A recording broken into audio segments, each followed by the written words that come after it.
Il Pignarol che non ti aspetti.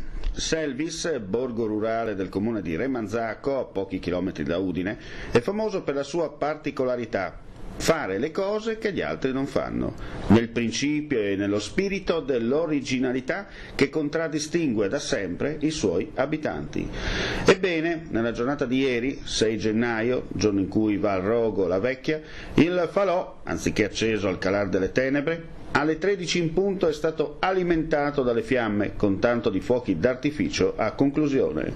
Qualcuno ha storto il naso alla notizia di tale iniziativa, ma la presenza del pubblico nel terreno adiacente al parco festeggiamenti, oltre le 150 unità, dimostra che l'ennesima trovata ha funzionato oltre le aspettative.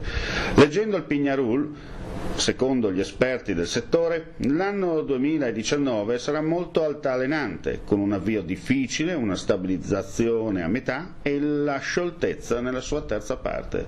Leggende metropolitane, riti pagani e via dicendo, ma sempre vivi nelle tradizioni che di padre in figlio si continuano a tramandare con testo festoso.